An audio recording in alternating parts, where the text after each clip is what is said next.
Yes everybody, सबसे पहले स्वागत आपका इस सीरीज में। इसमें हम लोग क्या कर रहे हैं, सबसे पहले जैसा हमने पिछले लेक्चर में इनकम फ्रॉम सैलरी का एक बेसिक आइडिया ले लिया था, फॉर्मेट समझ लिया था, अलावेंसेस क्या क्या होता है वो देख लिए थे। अलावेंसेस में partly taxable, fully taxable, fully exempt, तीनों तरह के अलावेंस डिस्कस करने के बाद उसके हम लोग परक्विजिट में भी आ गए थे, जहां पे मैंने एजुकेशन फैसिलिटी, मेडिकल फैसिलिटी जैसे कुछ परक्विजिट के बारे में डिस्कशन किया था। नाउ इस पर्टिकुलर वीडियो में जो पीडीएफ आपके यूट्यूब लिंक के अंदर है या फिर जो मेरी रेगुलर क्लास के स्टूडेंट्स हैं उनके पास में जो हमारी जो बुक है उसमें जो सबसे लास्ट वाला पार्ट है जिसका नाम है क्लास असाइनमेंट, उसके पेज नंबर 15 को, सॉरी क्वेश्चन बैंक नाम है उसका, क्वेश्चन बैंक का पेज नंबर 15 पे हमारे जो क्वेश्चंस है उसको हम लोग अभी सॉल्व कर रहे हैं। अगर आप ये वीडियो देख रहे हैं उस वक्त आपके पास अगर नहीं है तो कहीं साइड में किसी और डिवाइस में उसका पीडीएफ ले लीजिए, या किसी और डिवाइस में उसका पीडीएफ ले लीजिए, या फिर उसका प्रिंट आउट लेके फिर इस वीडियो को देखिए ताकि आपको क्वेश्चंस अच्छे से समझ में आ जाए। ठीक है, तो हम सबसे पहले इसमें क्या करने वाले, क्वेश्चन नंबर 2 करने वाले हैं सैलरी का। इसमें क्या बोला, mister Shrikant who has 2 sons in his receipt of children education allowance of rupees 150 per month for his elder son, 70 per month for his younger son. Both his sons are going to school and he also received the following allowances: transport allowance 1800 रुपए per month, tribal area allowance 500 रुपए per month. Compute his taxable allowances. तो मुद्दा क्या है, आप ये question है taxable allowances निकालने का। ठीक है, टैक्सेबल अलावेंसेस निकालने का जो क्वेश्चन है इसमें कौन कौन से अलावेंस निकालने, सबसे पहले ट्रांसपोर्ट अलावेंस और दूसरा tribal area allowance. As far as tribal area allowance is concern, हमने पार्टली टैक्सेबल अलावेंस में स्पेसिफाइड लिमिट वाले अलावेंसेस में पढ़ा था 200 रुपए पर मंथ एग्जेम्प्ट होता है। यहां पे कितना मिल रहा है इनको, 500 रुपए पर मंथ मिल रहा है, राइट। मिल कितना रहा है, 500 रुपए पर मंथ, और एग्जेम्प्ट कितना होगा, 200 रुपए पर मंथ। इसके ऊपर चिल्ड्रन एजुकेशन अलावेंस। ठीक है, तो पहले मैं आपको बता देता हूं कि इसकी टैक्सेबिलिटी एक बार फिर से, इसकी टैक्सेबिलिटी के बारे में फिर से बता देता हूं। सबसे पहले children education allowance, children education allowances क्या बोला मैंने, 100 रुपए पर month per child up to 2 children, up to 2 children exempt होता है। यानी कि जितना आपको मिला है उसमें से 100 रुपीज पर मंथ तक एग्जेम्प्ट रहता है। अब आप कहेंगे सर 100 रुपीज पर मंथ तक एग्जेम्प्ट रहता है, अगर सपोज 100 से कम मिल रहा है तो पूरा एग्जेम्प्ट है, 100 से ज्यादा मिल रहा है तो जितना ज्यादा मिल रहा है वो एग्जेम्प्ट है। Up to ₹100 it will be exempt. किसकी बात कर रहे हैं हम लोग, चिल्ड्रन एजुकेशन अलावेंस की। As far as tribal area allowance, तो ट्राइबल एरिया अलावेंस में हम लोगों ने पढ़ा था कि 200 रुपए पर month tribal area allowance exempt होता है। जितना मिला उसमें कितना लेस कर देना रहेगा आपको, 200 rupees per month is exempted. I am repeating my words, 200 rupees per month is exempted. फिर तीसरे नंबर की बात करें, अगर तीसरे नंबर की बात करें तो इस क्वेश्चन में हमें दे रखा है ट्रांसपोर्ट अलावेंस, है ना। Transport allowance is fully taxable nowadays. अगर डेफ और डम्ब को नहीं मिल रहा है, ऑर्थोपेडिकली हैंडीकैप को नहीं मिल रहा है तो इट इज फुल्ली टैक्सेबल। ठीक है, तो ट्रांसपोर्ट अलावेंस फुल्ली टैक्सेबल है तो कुछ लिखने की जरूरत नहीं है। तो इस क्वेश्चन को अगर हम लोग करना शुरू करेंगे तो कैसे रहेगा, बहुत ही आसान और इजी सा क्वेश्चन है। आंसर लिखना शुरू कर रहा हूं मैं। सबसे पहले श्रीकांत के 2 बच्चे, जिसमें श्रीकांत के 2 बच्चे क्या मिल रहा है, उसमें से एजुकेशन अलावेंस मिल रहा है 150 रुपए बड़े बच्चे के लिए, 70 रुपए छोटे बच्चे के लिए। ठीक है, 150 rupees for elder son and 70 rupees for younger child. ठीक है, तो मैंने ये बनाया chart, calculation of taxable allowances in the hands of Mr. Shrikant. ठीक है, श्रीकांत के लिए फुल्ली टैक्सेबल अलावेंस हम लोग टैक्सेबल अलावेंसेस ढूंढ रहे हैं। सबसे पहले हमने देखा है चिल्ड्रन एजुकेशन अलावेंस, तो मैंने लिखा चिल्ड्रन एजुकेशन अलावेंस। मुझे बताओ कितना मिला है, पहले एल्डर चाइल्ड का। ठीक है, एल्डर सन का एल्डर सन का कितना मिला है। आप बहुत अच्छे से समझना है इसको। सबसे पहले हम देखना है एल्डर सन का मिला कितना है, तो इन्होंने कहा 150 रुपीज पर मंथ मिला है, तो 12 महीने का मिला होगा, तो 12 महीने का कितने रुपए मिल गया हमें, 1800 रुपए मिल गया। ठीक है, अभी हमने डिस्कशन किया एग्जेम्प्ट कितना होता है, तो इन्होंने कहा एग्जेम्प्ट होता है 100 रुपीज पर मंथ। ठीक है, तो मैंने लिखा 100 रुपीज पर मंथ क्या हो जाएगा, एग्जेम्प्ट। तो कितना एग्जेम्पशन मिलेगा, 1200 रुपए का। तो मुझे बताओ टैक्सेबल कितना हो जाएगा, टैक्सेबल कितना हो जाएगा, 600 रुपीज जो है यहाँ पे टैक्सेबल हो जाएगा। ये हमारा मेन मुद्दा था। अभी जो यंगर सन है उसकी बात करें तो यंगर सन के बारे में क्या बोला, ये children education allowance elder son का हो गया। अब हम लोग बात कर रहे हैं किसकी, यंगर सन की। मुझे बता मिला कितना, 70 रुपीज पर मंथ मिला है, तो 12 into 7 840, exempt 100 rupees per month है, तो पूरा ही एग्जेम्प्ट हो जाएगा ना, तो लेस हो जाएगा क्या, एग्जेम्प्टेड। लेस क्या हो जाएगा, एग्जेम्प्टेड। पूरा 840 का 840 जितना मिला है पूरा का पूरा क्या हो जाएगा, एग्जेम्प्ट। तो टैक्सेबल कितना हो जाएगा, निल। थर्ड नंबर पे अगर हम बात करें, थर्ड नंबर के, ये तो पहली बात हो गई। ठीक है, थर्ड नंबर पे कोई बच्चा है नहीं, दो ही बच्चे थे, दोनों की बात कर ली। अब ट्रांसपोर्ट अलाउंस की बात करें तो ये तो हो गया फर्स्ट हमारा। सेकंड हमारा क्या हो जाएगा, ट्रांसपोर्ट अलाउंस। तो मैंने लिखा ट्रांसपोर्ट अलाउंस, और जैसा कि अभी हमने डिस्कशन किया ट्रांसपोर्ट अलाउंस क्या होगा, पूरा का पूरा टैक्सेबल होगा, कोई एग्जेम्पशन लिमिट नहीं है उसमें, जितना मिला उतना का पूरा उतना क्या हो जाएगा, टैक्सेबल। तो 1800 रुपए पर मंथ मिला है, अभी कर लेते हैं 1800 इंटू 12, 1800 इंटू 12 दैट इज 21,600, 21,600 क्या हो जाएगा, पूरा टैक्सेबल हो जाएगा। ट्रांसपोर्ट अलावेंस के बाद अगर थर्ड बात करें, थर्ड ट्रांसपोर्ट अलावेंस के बाद थर्ड बात करें तो ट्राइबल एरिया अलावेंस, तीसरा हमें क्या मिला है, ट्राइबल एरिया अलावेंस। तो मैंने लिखा ट्राइबल एरिया अलावेंस। तो आपसे मैं पूछना चाहता हूं ट्राइबल एरिया अलावेंस कितना एग्जेम्प्ट हो जाएगा, ट्राइबल एरिया अलावेंस मिला कितना है, 500 रुपए मिला है, 500 रुपए पर मंथ। तो मैंने लिखा 500 इंटू 12 मिला है 6000। एग्जेम्प्ट कितना हो जाएगा, एग्जेम्प्ट 200 रुपए पर मंथ। तो मैंने लिखा 200 इंटू 12 यानी कि 2400 रुपए एग्जेम्प्ट हो जाएगा। तो रिमेनिंग जो अमाउंट है, जैसा कि हम पहले भी डिस्कशन कर चुके हैं, these allowances are related to partly taxable allowance। कुछ पार्ट टैक्सेबल हो जाएगा, कुछ पार्ट एग्जेम्प्ट हो जाएगा। ठीक है, तो 12 महीने का कितना एग्जेम्प्ट हो गया हमारा, 2400 रुपए, टैक्सेबल कितना हो गया, 3600 रुपए। और अगर इसके हम टोटल करेंगे तो 21,600 और 3600 और 600 4200, सॉरी 6 और 6 12, तो ये हो जाएगा 6 और 6 12 और 6 18, तो ये 800, एक चला गया ऊपर, 3 1 4 4 और 1 5, 25,800 रुपए। इसकी टोटल क्या आ जाएगी, 25,800 रुपए टैक्सेबल अलाउंसेस। अगर आपने नोट नहीं किया है तो पॉज करके आप इसे नोट कर लीजिए। और with this we have done with our question number 2। अभी हम लोग आ रहे हैं क्वेश्चन नंबर 5 में। ठीक है, आपके लिए मैं पॉज करने के लिए थोड़ा सा समय दे देता हूं, आप इसे पॉज कर लीजिए और फिर लिख लीजिए, पॉज कर लीजिए और लिख लीजिए। ठीक है, अभी हम लोग आगे बढ़ते हैं क्वेश्चन नंबर 3 में। Question number 3 sorry question number 5। हम लोग कैसे कर रहे हैं ना इसको, हम लोग पहले अलावेंसेस वाले क्वेश्चन कर रहे हैं, तो हमने 1 कर लिया, अलावेंसेस परक्विजिट वाले क्वेश्चन कर रहे हैं, रिटायरमेंट बेनिफिट वाले क्वेश्चन बाद में करेंगे, तो इसलिए हमने सेकंड कर लिया।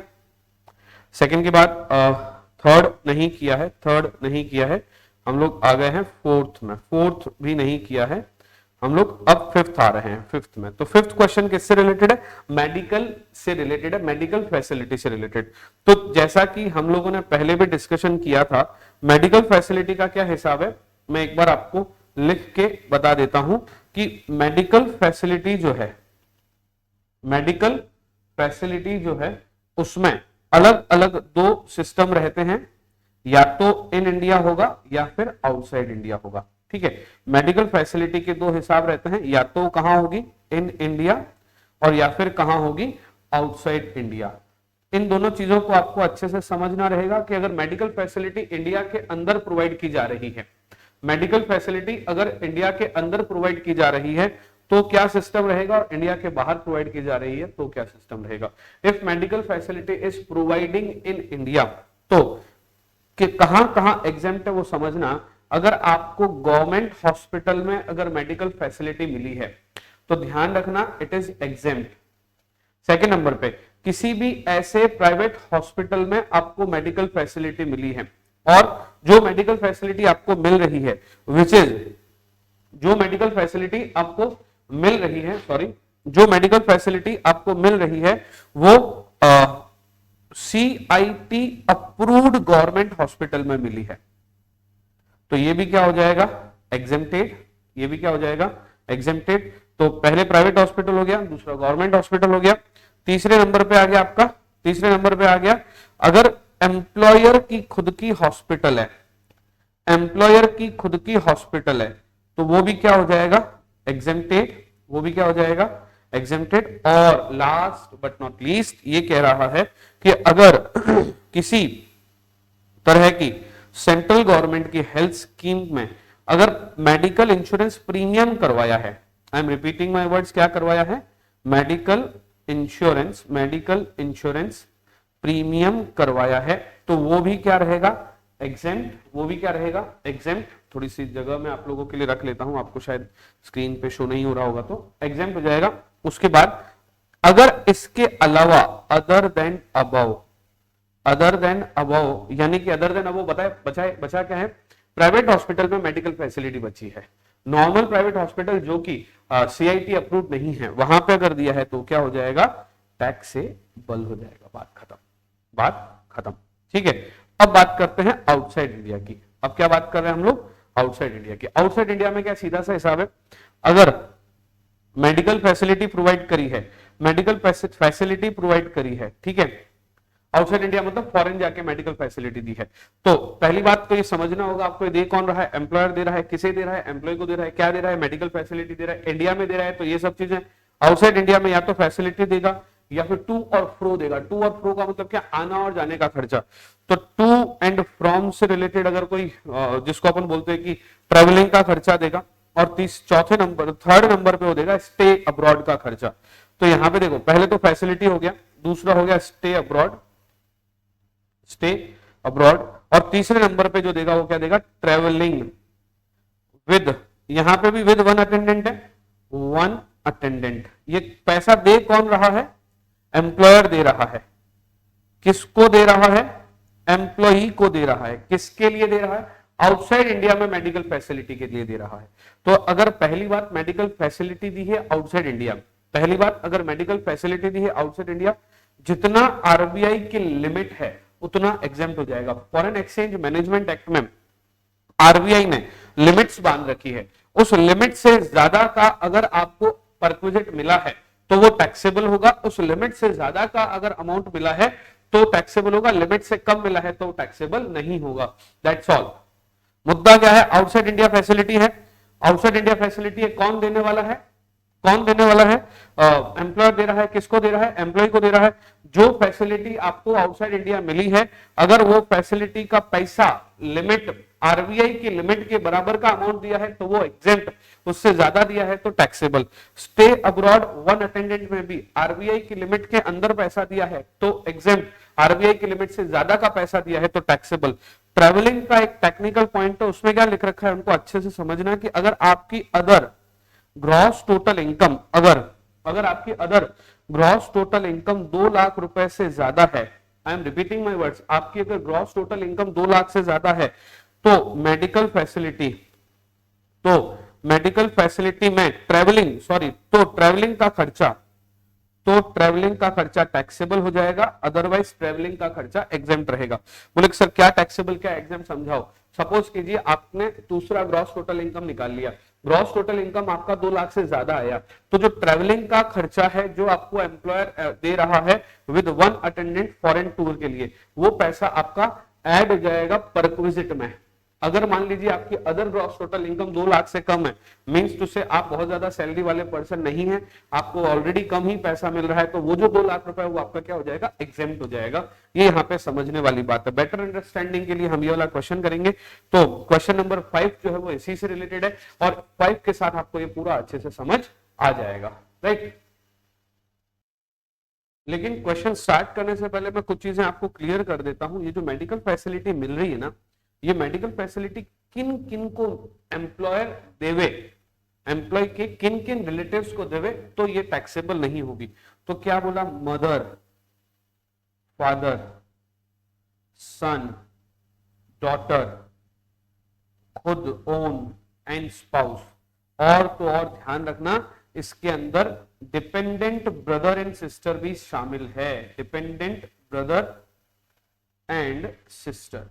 ये सब लोगों में से किसी को भी अगर मेडिकल फैसिलिटी दी जा रही है, that medical facility will be taxable in the hands of employee if it is covered under taxability, right. तो हम लोग वन बाय वन समझते हैं, पहले क्वेश्चन को पढ़ते हैं और फिर हम लोग आगे बढ़ते हैं। Medical premium paid for nursing insuring health of mister G. आप लोगों से मैं पूछता हूं, अभी हमने जो लिस्ट बनाई है उसमें हमने लिखा है ना मेडिकल फैसिलिटीज एग्जेम्प्ट, तो definitely this will be exempted. हमने लिखा है ना कि मेडिकल इंश्योरेंस प्रीमियम देते हैं तो एग्जेम्प्ट हो जाता है, तो it will be exempted. Treatment of mister G by his family doctor, treatment of G by family doctor ये टैक्सेबल होगा। तो सब समझो, जो टैक्सेबल है उसको उसके आगे मैं टी लिख देता हूं, जो टैक्सेबल नहीं है उसके आगे एनटी लिख देता हूं, NT T. Family doctor private है ना, और commissioner of income tax approved ऐसा कुछ नहीं लिखा है, प्राइवेट डॉक्टर के पास जाके दिखाया, उसका पैसा कंपनी ने दिया है, तो इट विल बी टैक्सेबल, ठीक है। उसके बाद treatment of mister G in government hospital, अगर गवर्नमेंट हॉस्पिटल में टी का ट्रीटमेंट हो रहा है, गवर्नमेंट हॉस्पिटल में टी का ट्रीटमेंट हो रहा है तो एग्जेम्प्ट हो जाएगा, तो मैंने लिखा नॉट टैक्सेबल, मिसेस जी है, ठीक है। Treatment of Mr G's grandfather in private clinic taxable, क्योंकि प्राइवेट क्लिनिक है। आप देखो इंश्योरेंस प्रीमियम एग्जेम्प्ट है तो नॉट टैक्सेबल में आ गया। फिर ट्रीटमेंट है फैमिली डॉक्टर, टैक्सेबल में आ गया। गवर्नमेंट हॉस्पिटल है तो एग्जेम्प्ट में आ गया। प्राइवेट क्लिनिक है तो टैक्सेबल में आ गया। यहां पर देखो डिपेंडेंट भी है, जी की मदर है, डिपेंडेंट भी है, बट कर कौन रहा है, फैमिली डॉक्टर। तो फैमिली डॉक्टर अगेन प्राइवेट में आ गया तो किसमें आ जाएगा, टैक्सेबल में। फैमिली डॉक्टर कर रहा है इसलिए टैक्सेबल में। जी सिस्टर डिपेंडेंट है लेकिन नर्सिंग होम में है ना, नर्सिंग होम का मतलब प्राइवेट क्लिनिक हो गया, तो again this will be covered under taxable. Sir private में एग्जेम्प्ट कब होता है, अगर प्राइवेट हॉस्पिटल में करवा रहा हो और नीचे लिखा हो private hospital is approved hospital, approved by commissioner of income tax, तो ही एग्जेम्प्ट होता है, ठीक है। Treatment of Mr G's brother independent, पहली बात इंडिपेंडेंट है, क्योंकि इंडिपेंडेंट है तो टैक्सेबल होगा ही होगा। इंडिपेंडेंट है, डिपेंडेंट का मतलब जो एम्प्लॉय है उसके ऊपर वो ब्रदर डिपेंडेंट हो, ठीक है। उसके बाद जीज फादर 75 ईयर के, डिपेंडेंट भी है, अब्रॉड में, ठीक है, और पेशेंट के साथ में स्टे भी किया है, तो ट्रीटमेंट भी है और स्टे का भी खर्चा है। कितना, 50 और 30 80, लेकिन आरबीआई ने लिमिट दे रखी है 75,000 की। तो समझना इसको, उसका आंसर करते वक्त हम क्या करेंगे, 50 + 30 - 75, बिकॉज आरबीआई की लिमिट तक एग्जेम्प्ट होता है, ऊपर वाला टैक्सेबल होता है। तो इसको समझने के लिए मैं सीधा आंसर शीट में आता हूं, आंसर लिखना शुरू करता हूं। मैं इसका आंसर लिखना शुरू करता हूं। आपने ये तो नोट कर ही लिया होगा पहले ही, इसलिए मैं इसको यहां से हटा देता हूं और मैं इसका आंसर इधर ही, ताकि मेरे को ज्यादा इधर उधर घूमना नहीं पड़ेगा आंसर के लिए। और जैसा कि मैंने आपको पहले भी कहा है कि अगर आप इसको चैप्टर को अच्छे से बढ़िया तरीके से सीखना चाहते हो तो बेटर यही रहेगा कि उसको प्रॉपर तरीके से प्लेलिस्ट में अगर सर्च करोगे, देखोगे, करोगे तो आपका अच्छे से हो जाएगा। तो मैंने लिखा आंसर नंबर 5, मैंने लिखा आंसर नंबर 5, ऐसा करके ऐसा बना दिया। और अब वन बाय वन मैं चेक कर रहा हूं। सबसे पहले medical treatment paid for nursing insuring health of mister G, तो सबसे पहले calculation of taxable medical facility in hands of G. तो सबसे पहले क्या हो जाएगा, मेडिकल इंश्योरेंस प्रीमियम, सबसे पहले क्या हो जाएगा, मेडिकल इंश्योरेंस प्रीमियम। तो ये एग्जेम्प्ट है कि टैक्सेबल है, तो ये लिख दिया मैंने एग्जेम्प्ट। इसके आगे क्या लिख दिया, exempt, right, this is exempt. अभी सेकंड पॉइंट में आ जाओ। सेकंड पॉइंट एक एक करके टिक लगाते जाएंगे। सेकंड पॉइंट क्या, treatment of G by family doctor, taxable होगा क्योंकि फैमिली डॉक्टर है। तो अगला लिखा मैंने treatment of mister, treatment of mister G by family doctor, by, क्योंकि फैमिली डॉक्टर आ गया ना इसलिए टैक्सेबल हो जाएगा। कितने रुपए? 7,000, ये लिख दिया मैंने 7,000, 7,000 नहीं sorry 5,000, 5,000, this is 5,000। Next point क्या है? नेक्स्ट पॉइंट इनका कहना है कि treatment of Mrs G in government hospital it is exempted, government hospital में है ना, तो एग्जेम्प्टेड, तो मैंने लिखा treatment of Mrs G in government hospital, government hospital, again it will be treated as exempt. इसके बाद क्या आया? Treatment of Mrs G, Mr G's grandfather in private clinic, तो पहली बात है कि प्राइवेट क्लिनिक है, और दूसरी बात treatment of grandfather, sorry taxable है तो पेन चेंज करना था मुझे, ट्रीटमेंट ऑफ ग्रैंडपा लिख दूं मैं, इन प्राइवेट क्लिनिक, प्राइवेट क्लिनिक कितने रुपए का खर्चा हुआ है प्राइवेट क्लिनिक में? ये कह रहे हैं 12,000 का खर्चा हुआ है, तो टैक्सेबल हो जाएगा। Mr G's grandfather in private clinic 12,000, तो टैक्सेबल हो जाएगा अगेन 12,000। इसके बाद अगला क्या है फटाफट से देख लो एक बार, treatment of Mr G's mother dependent by family doctor, family doctor taxable हो जाएगा, ठीक है, जीज मदर, ठीक है। तो क्या बोला यहाँ पे? Treatment of G's mother in by family doctor, तो मैंने लिखा treatment of mother by family doctor. अभी फैमिली डॉक्टर से किया है इसलिए टैक्सेबल हो जाएगा 8,000 रुपए, टैक्सेबल हो जाएगा 8,000 रुपए, टैक्सेबल हो जाएगा। अभी फैमिली डॉक्टर के बाद G sister dependent in nursing home, अरे भैया नर्सिंग होम में किया है, नर्सिंग होम में किया है इसलिए टैक्सेबल हो जाएगा, ठीक है। ट्रीटमेंट इन नर्सिंग होम, नर्सिंग होम किसका हो रहा है? सिस्टर का, तो टैक्सेबल होगा कि एग्जेम्प्ट हो जाएगा? तो ये हो जाएगा टैक्सेबल, नर्सिंग होम में किया है इस वजह से, ठीक है, 3,000 रुपए टैक्सेबल हो जाएगा, लिख दिया 3,000 रुपए टैक्सेबल। इसके बाद की बात करें अगर जीज ब्रदर जो कि इंडिपेंडेंट है, भैया जब इंडिपेंडेंट है, डिपेंडेंट है ही नहीं तो टैक्सेबल होना ही है ना, G's brother, treatment of G's brother independent है, ट्रीटमेंट ऑफ जीज ब्रदर, क्योंकि ब्रदर कौन है? इंडिपेंडेंट है, और इंडिपेंडेंट का कभी भी टैक्सेबिलिटी नहीं आता, एग्जेम्पशन नहीं मिलता है ना, इंडिपेंडेंट है 6,000 रुपए, ये 6,000 रुपए। अब ये तो हो गया इंडिया का, अब हम लोग फॉरेन का देखते हैं, तो अगर फॉरेन का देखेंगे तो क्या बोला?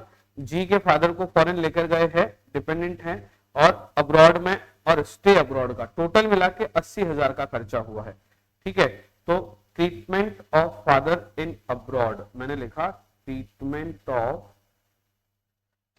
ऑफ फादर इन अब्रॉड, ये मैंने लिखा treatment of father in abroad. अब जब अब्रॉड में अगर लेकर गए हैं तो सबसे पहले बताओ ट्रीटमेंट का कितना खर्चा हुआ? तो भाई साहब इन्होंने कहा ट्रीटमेंट का 50,000 का खर्चा हुआ। स्टे का कितना खर्चा हुआ? तो इन्होंने बोला स्टे का खर्चा हुआ 30,000। मतलब एम्प्लॉयर ने एम्प्लॉई को कितने रुपए का पेमेंट किया? 80,000 का। लेकिन आरबीआई की जो लिमिट है, वो लिमिट कितनी है? 75,000। वैसे है नहीं, क्वेश्चन बोल रहा है इसलिए हम लोग एग्री कर रहे हैं। वैसे आरबीआई की लिमिट अब बहुत ज्यादा बढ़ गई है, ठीक है, बट क्योंकि क्वेश्चन बोल रहा है तो हम इसी को एग्री कर रहे हैं। और अगर ऐसा करके इसकी टोटल करेंगे तो हमारा क्या आ जाएगा? Total medical facility. कितने पैसे हो गए इसके? 12 और 5 17, 17 और 8 25, 25 और 9 34 एंड 5 39,000। तो हमारा टोटल आंसर क्या हो गया इसका? 39,000। इन केस अगर आपने नहीं किया है तो इसे एक बार आप लोग नोट कर लीजिए पॉज करके, फिर हम लोग आगे बढ़ते हैं। तो ये था अपना मेडिकल फैसिलिटी का क्वेश्चन। तो इससे आपको मेडिकल फैसिलिटी भी क्लियर होगी कैसे होता है। तो मैं what I am doing it, मैं वन बाय वन एक एक कॉन्सेप्ट उसका क्वेश्चन, बड़ा क्वेश्चन, छोटे छोटे कॉन्सेप्ट एक साथ, फिर एक बड़ा क्वेश्चन, एक क्वेश्चन उनका, फिर बहुत सारे क्वेश्चन एक साथ, फिर एक बड़ा क्वेश्चन, इस तरह से मैं आपको करवा रहा हूं। और अगर आपने इसको फॉलो कर लिया तो आपके ये जो चैप्टर इस सीरीज में हो रहे हैं उसमें आपको कहीं तकलीफ नहीं आएगी, राइट। अब जैसा कि अभी हमने देखा था, मैंने एक पहले से ही स्टार्ट करने से पहले ही मैंने बता दिया था कि इस सीरीज में मैं कौन कौन से करवाने वाला हूं। तो 2 और 5 हो गए, अब हम लोग आ रहे हैं 6 नंबर क्वेश्चन में, ठीक है। क्वेश्चन नंबर 4, 5, 4 अभी हम नहीं कर रहे हैं, हम लोग 6 में आ रहे हैं, ठीक है। ये क्या बोल रहे हैं, कंपनी मिस्टर सी इज, एक सेकेंड आ जाने दो।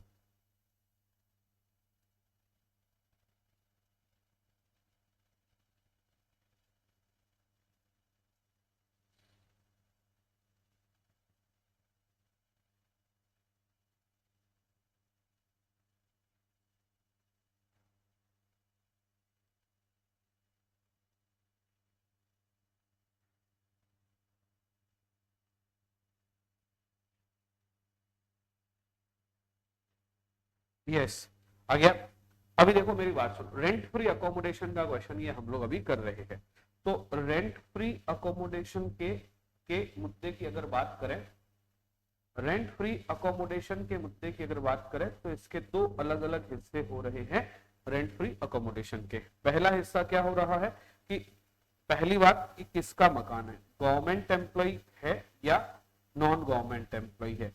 अगर ये गवर्नमेंट एम्प्लॉय है तो अलग तरीके से सोचेंगे, नॉन गवर्नमेंट एम्प्लॉय है तो अलग तरीके से सोचेंगे। पहली बात इसमें हो क्या रहा है तो समझना ही है, क्या बोलता है, एक एम्प्लॉयर है या एक कंपनी है, एम्प्लॉयर या कंपनी क्या कर रही है, अपने किसी एम्प्लॉय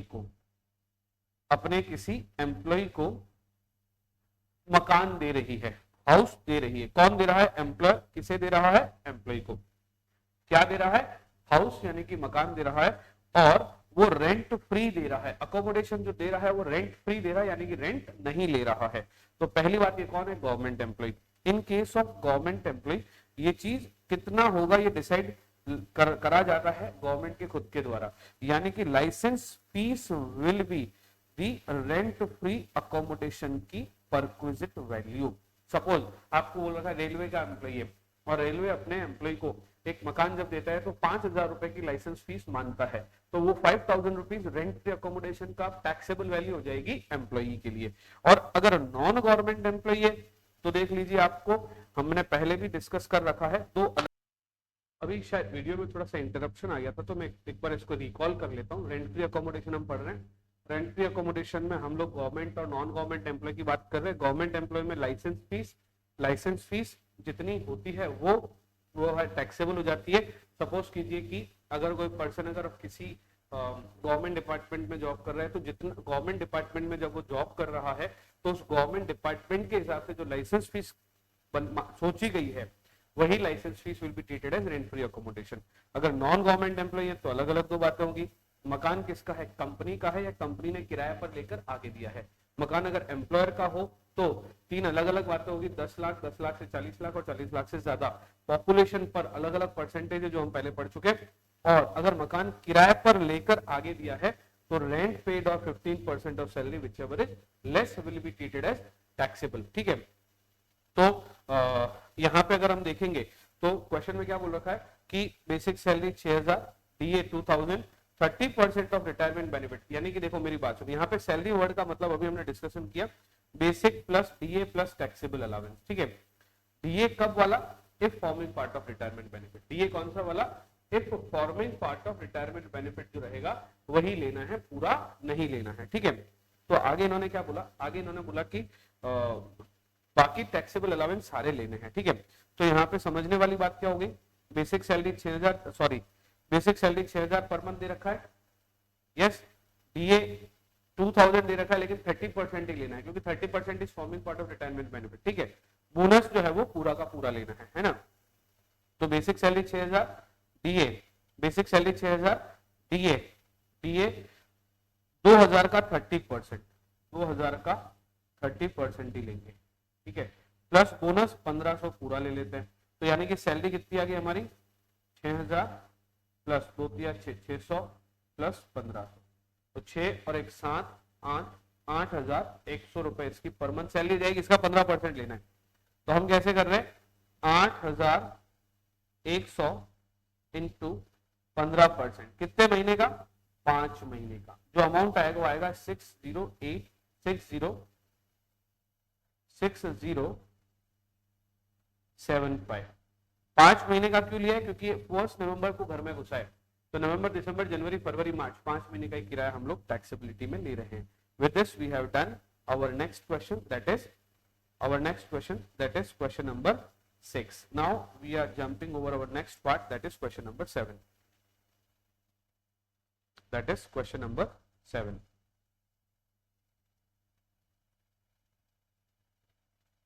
छोटा सा क्वेश्चन है, क्वेश्चन नंबर 7। और क्या बोल रहा है? सी एक फाइनेंस मैनेजर है, एक मिनट आ जाने दो।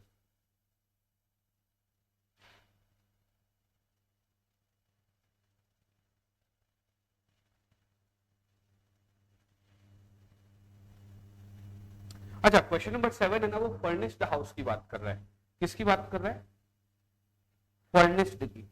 तो क्वेश्चन नंबर 7 मुझे करवाने की आवश्यकता नहीं है, सिर्फ एक लाइन, एक कॉन्सेप्ट अगर आपको समझ आ गया तो क्वेश्चन नंबर 7 हो गया। वो क्या है कि जितना जो फर्नीचर प्रोवाइड किया गया है, I am repeating my word, जो फर्नीचर प्रोवाइड किया गया है, फर्नीचर का, जितने का फर्नीचर है, जितने का फर्नीचर है, ठीक है, जितने का फर्नीचर है उसका 10% आपकी परक्विजिट वैल्यू में ऐड हो जाएगा, यानी कि 10% of cost of 10% of cost of furniture जो है वो ऐड हो जाएगा। लेकिन अगर फर्नीचर किराए पे लेकर आपको दिया है तो फर्नीचर का जो रेंट है वो ऐड कर देना रहेगा आपको।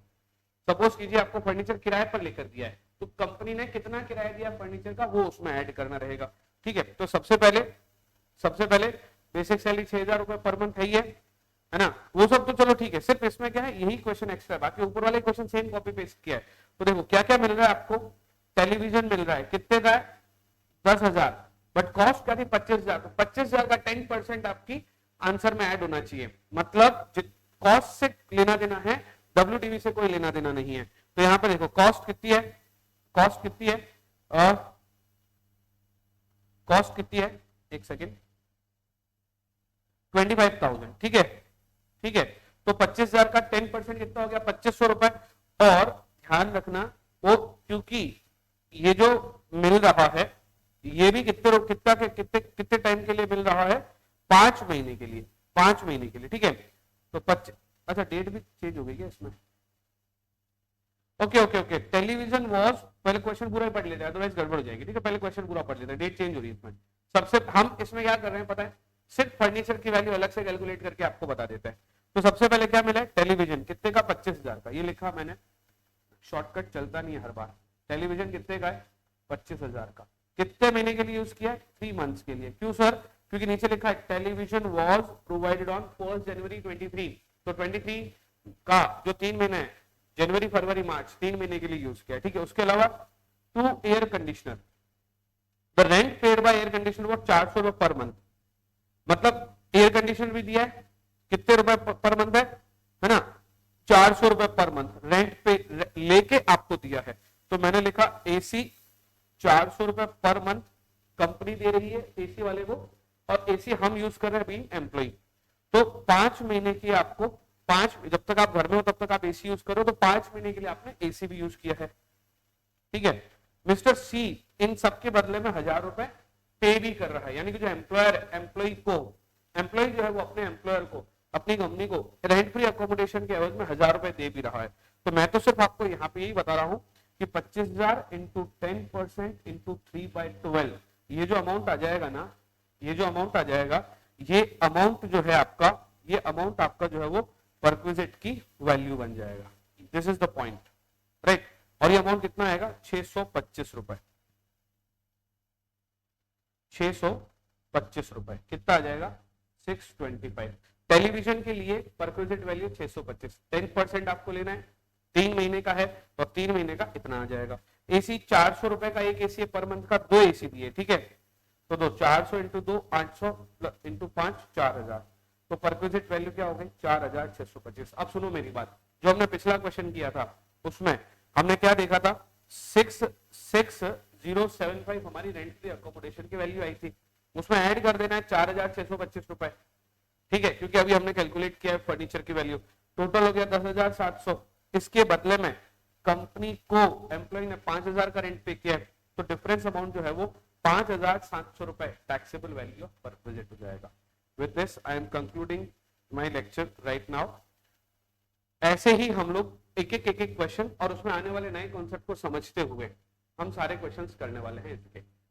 इसका पीडीएफ आपको साथ साथ अभी मिल रहा है, तो पीडीएफ भी मिल जाएगा, वीडियोस भी मिल जाएंगे, तो आप आराम से इसको समझ पाएंगे। Thank you so much, bye bye.